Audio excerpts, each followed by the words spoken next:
If you're looking to build muscle, you need to be tracking these 5 Serum Lab markers. Today, we're going to be talking about a goal that's pretty universal throughout the health and fitness space, and that's packing more muscle on your frame and the exact biomarkers we need to watch for in order to make sure that we're doing it appropriately.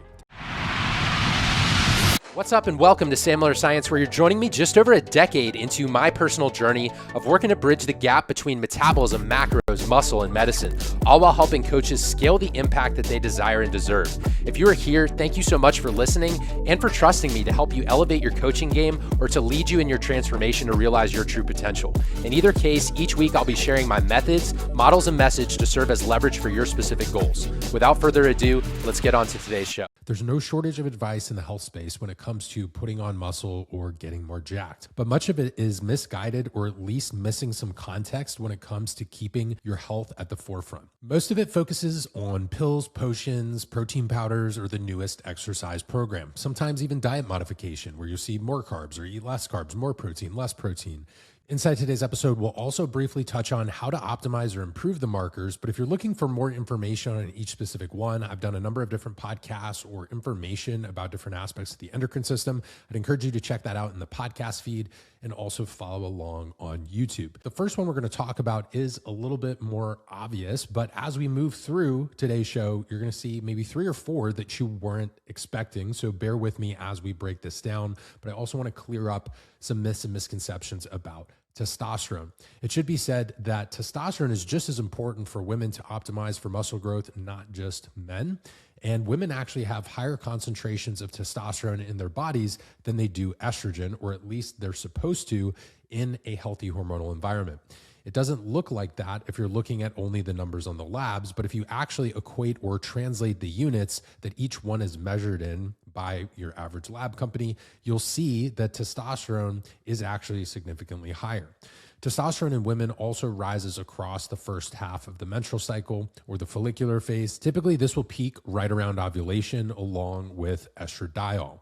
In any case, testosterone is our body's main anabolic hormone, and it's anabolic to muscle, but also catabolic to fat, which is incredibly important. A big question that I'll get or I'll see frequently online is, well, how high do you want your total and free T to be as a man or as a woman? The best quality studies to look at this directly control the amount of testosterone in someone's blood, meaning they have the men first take a drug that suppresses their own testosterone production and then have different groups of varying doses of testosterone. And I should note that resistance training wasn't even involved in these studies, but obviously adding the resistance training piece is going to be crucial if you're trying to build muscle. The long story short is there's a fairly clear dose response in terms of testosterone, even in the physiological reference range, not even getting to super physiological performance enhancing dosages. In one particular study on men, they were given either 25, 50, 125, 300, or 600 milligrams of testosterone for 20 weeks.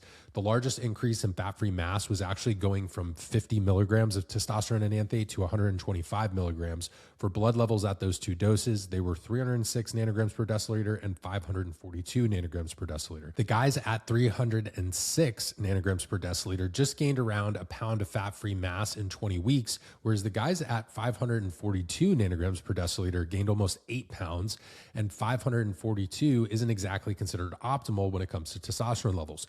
Going one level up, the guys taking a dose of 300 milligrams averaged 1342 nanograms per deciliter, which is mildly superphysiological, but they gained around 11.5 pounds as opposed to the 8 pounds that the guys at 542 nanograms per deciliter gained. So the biggest increases came from going to low T to normal, but we see that there are some further gains or incremental gains if we had slightly more granular data, like comparing levels of 500 to 600 to 700, it does seem like there would be a little bit of a dose response there, but that's kind of extrapolating beyond the study. So in men, we have tons of data correlating total T to muscle mass. In women, it seems that free testosterone is the more important aspect. Not that it isn't important for men, there's just significantly more data in total for men. In terms of free testosterone in women, birth control can be a pretty big issue here. What we tend to see is that it'll increase sex hormone binding globulin, and this will lead to lower levels of free testosterone. But it also has the potential to suppress total testosterone.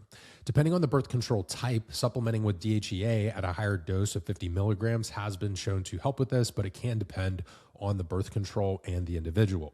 In any case, if you're a guy It's best to shoot for testosterone in the upper third or quarter of the reference range. If you can do so with your endogenous production, that's fantastic. And many guys are able to do this with hormone replacement therapy. That would put you between about 700 and 1,000. If you're female, we're still going to shoot for that upper third or upper quarter of the range, but we're keeping an especially close eye on free testosterone. And now obviously we have to take total T, free T, and things like DHT into context, especially if there's any hyperandrogenic symptoms involved. You may have heard of some guys being on the lower end of testosterone, yet still being able to pack on muscle, whereas some guys are maybe at a bit higher levels that still struggle. That's because testosterone isn't the only story here, which is going to bring me to the next marker inside today's episode, and that's actually estrogen. Estrogen in both men and women, and speaking in terms of overall estradiol and progesterone balance in women as well, plays a role when it comes to muscle. Estrogen is actually anti-catabolic. It prevents muscle breakdown. And since the equation for muscle growth is basically looking at muscle protein synthesis and then subtracting any muscle protein breakdown, estrogen is important to have optimized. We don't really want it too high, but we also don't want it too low either. It can impact muscle building and fat loss. You kind of want that Goldilocks sweet spot. This is one of the reasons it's thought that women can benefit from higher volumes of hypertrophy training than men.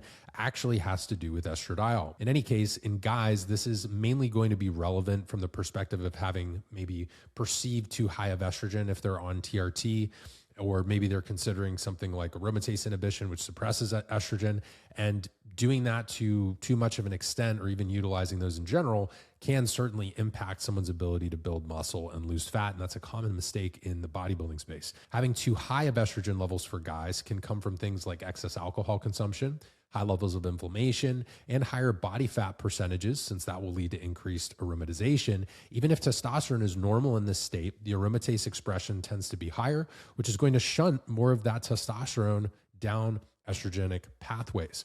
On the other hand, when we look at TRT and aromatase inhibition, I've seen this go sour more times than not, particularly if we're in the physiological reference range of testosterone. There's really no need to be crushing your estrogen levels. Guys tend to lose their libidos. We'll see depression, sometimes having joint pain, losing strength or reps in the gym. So really don't go this route, and certainly speak with a provider if you are getting these medications scripted. So if you're a guy, having estrogen between the middle and top end of the range is actually probably a good idea. It's not something to be afraid of, and it can actually help you both from a neurological perspective, cardiovascular perspective, and even in this conversation around building muscle. The evidence we have in women, we do see hypertrophy training studies where they'll put more training in the follicular versus luteal phase and vice versa, and then they'll look at the results. As of right now, we generally see better muscle gains in the luteal phase, signaling the effects of both testosterone and estrogen levels in tandem, which is interesting, especially when you consider some of the advice that people have when it comes to cycle syncing. In terms of absolute levels here, it's going to vary across a woman's menstrual cycle. So sometimes this is between 100 to 140 in the follicular phase is typically desirable. If we're measuring in the middle of the luteal phase, optimal levels are similar, if not just a little bit higher. As far as progesterone goes, the science is a little less clear, especially when it comes to things like muscle building and body composition, but it can certainly indirectly affect muscle growth if a woman's estradiol and progesterone are out of balance, since this can cause changes in mood, cravings, maybe even preferences towards hyperpalatable foods, impact stress resilience, significant fatigue, water retention, and other effects like low progesterone can impact your sleep, which can impact your recovery and just overall quality of life. So all of these things can hamper someone's ability to go as intense as they need to in the gym to build muscle. It may impact their ability to adhere to their diet or even make it to the gym altogether. When measuring mid-luteal phase, I like to see progesterone around 18 or a bit higher. If you're someone who's in the single digits right now, just try to get that to double digits as best you can and work up from there. The next thing we want to pay attention to when it comes to muscle is systemic inflammation, measured by a marker known as highly sensitive C-reactive protein. Besides being part of the root cause of many chronic diseases today, having low-grade systemic inflammation is going to put you on the fast track to hampering your muscle growth and recovery. Being in a chronically inflamed state is catabolic, meaning we're likely breaking down our muscle tissue and less likely to repair that muscle tissue in time for our next training sessions. I say chronic inflammation because I know there are folks who are out there who are thinking, well, strength training induces inflammation and that's necessary for growth. So isn't inflammation a good thing? Well, that's correct to an extent, But when we're talking about acute muscle inflammation from training versus chronic low-grade inflammation from different sources, or maybe because we're not metabolically healthy or insulin sensitive, or we have something else contributing to that inflammation, that's a different story. Unfortunately, we don't directly have studies looking at people with different levels of highly sensitive C-reactive protein being put through a resistance training program, but we do have some other data that we can pull from. Cross-sectional data shows that people with higher levels of highly sensitive C-reactive protein tend to have significantly lower muscle mass in a dose-response fashion. And we also have studies that measure muscle protein synthesis versus breakdown in people that already have higher levels of C-reactive protein. Synthesis always tends to be lower and breakdown tends to be higher compared to people with lower levels of highly sensitive C-reactive protein. And last but not least, a large review study looked at highly sensitive C-reactive protein and sarcopenia, which is a state of critically low muscle mass. And that study indicated that even lower levels of highly sensitive C-reactive protein between 2 and 3 may even contribute to sarcopenia. The optimal level here is basically as low as you can go, and it's not often that you say that in physiology, but when it comes to highly sensitive C-reactive protein, undetectable or trace levels are typically best. So levels around 0.3 to 0.5 if you're on that scale of 0 to 3, and if the marker's more between just 0 and the integer of 1, we obviously prefer to be in the lower decimals. For the next hormone that we need to cover today, it's not a reproductive hormone, but it's cortisol. Cortisol is a stress hormone in the body, and it's quite catabolic to muscle and anabolic to fat, the opposite of testosterone, actually. In addition to that, having too high of cortisol level actually inhibits the action of testosterone, even if we do have adequate levels of that hormone. This is one more reason why some guys with higher end or even normal testosterone may struggle to put on muscle if they're chronically stressed. Typically, we'd see testosterone fall in this state, but it's not always the case that that will happen. In the research and also even in the biology world, excess cortisol is one of the most well-known factors playing into muscle catabolism or breakdown, sarcopenia, and low strength levels. This can directly impact muscle breakdown and stimulates the creation of sugar or glucose from what used to be your muscle tissue because we're basically mobilizing these amino acids. This can also impact your insulin sensitivity and glucose regulation when you have chronically elevated cortisol. The most extreme manifestation of issues with cortisol is often referred to as Cushing's disease. These individuals tend to be morbidly obese, have extremely low muscle mass, and develop type 2 diabetes relatively quickly. In terms of absolute levels of cortisol, we really want to look at the curve across the day as opposed to just one measurement, since it's really a byproduct of our diurnal rhythm or circadian health. So a single measurement can be useful in some instances, but really looking at a 4-point cortisol test can tell you a bit more than just looking at a sole individual number. For example, some people have normal morning cortisol, but then their midday reading is sky high compared to what it should be and might not fall as it's supposed to going into the evening, leaving them feeling wired and tired. As long as all points fall somewhere around the middle of the reference range, give or take, things should be pretty good, but obviously there's some individual variance here and you need to look at considerations like sleep and recovery when making this determination. So if you thought stress management was just woo-woo or unimportant, or you just need to grind it out, take it seriously and your gains will thank you later. One of the last lab markers, but certainly not the least important, is going to be thyroid hormone as measured by not only TSH, that's probably the only thyroid marker that your physician has pulled recently, but also looking at free T4 and free T3, and a bonus if you have reverse T3 levels as well. Thyroid hormones promote both muscle protein synthesis and muscle protein breakdown depending on their concentration. Untreated hypothyroidism is going to impair muscle growth and also can obviously impact your energy levels and ability to perform at a high level, may impact cognition, and just really is generally bad for quality of life. In terms of levels, that typically means that TSH is in the 4, 5, 6 range or higher by Western medicine standards, along with actual thyroid hormones that are below the Western medicine reference range. Conversely, hyperthyroidism, or having too much thyroid hormone, is going to seriously hamper gains as well through initiating significant muscle protein breakdown. So more isn't always better. Again, we kind of want to achieve a sweet spot when it comes to these hormones. So when it comes to suboptimal thyroid function, this may be a case where it's not necessarily diagnosed by Western medicine. Maybe TSH is between 3 and 4, so it's below the Western cutoff of 4.5, and free T3 and free T4 are slightly lower than they should be. Unfortunately, we don't have a ton of studies looking at this specific to muscle growth, but we do have one, and it did show that in euthyroid men, meaning within the normal reference range, higher free T4 and higher free T3 were associated with higher levels of muscle mass, which does line up with some of the mechanistic data we have,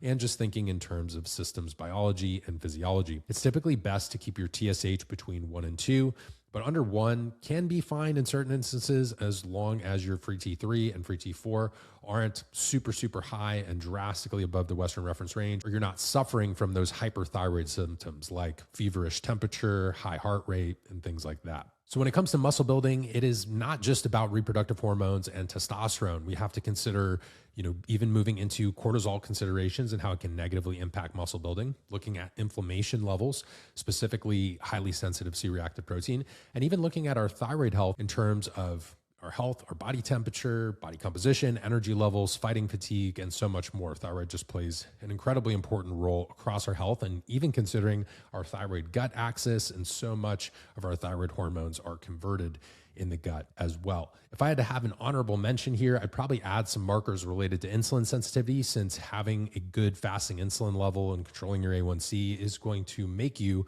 more receptive to increases in nutrients. So if you're increasing your carbohydrates, just eating more calories as a whole, it's going to be very important to pay attention to your fasting insulin, A1C, and glucose. Now, today we talked primarily about testosterone, estrogen, the estrogen to progesterone ratio for women, and highly sensitive C-reactive protein, or looking at systemic inflammation for both men and women. We talked about cortisol and thyroid hormone. Now, these are just 5 to start with. If you're interested in learning more about these lab markers, I would definitely encourage you to check out more of my content in terms of the endocrine system, how it impacts our health, our body composition, and our biofeedback. And if you're someone who's a health and fitness professional who wants to learn more about some of these advanced topics and how they impact both nutrition and client transformation, I'm hosting a 3-day workshop known as the Advanced Practice Nutrition Intensive, and you can register in the show notes using the link. Grab your spot. There's a couple quick questions just to make sure it's a good fit, so we have the best possible coaches in the room. Once you RSVP, you'll get that confirmation, and I'll be able to hang out and spend some time live on Zoom over 3 days, where we'll be breaking down advanced concepts related to nutrition, and also just talking about the latest trending topics in health and fitness and how they impact you in your career as well as your clients. If you enjoyed today's episode and you think someone else would benefit from the content that I shared here, please share the show. You can also share it on social media and tag me. I'm at sammillerscience on just about every major platform. If you haven't left a rating or review for the show, but you've enjoyed the content here, please consider dropping that 5-star rating and review. It greatly supports me and my team that puts a lot of work into producing this podcast for you guys with minimal ads, minimal distractions, interruptions,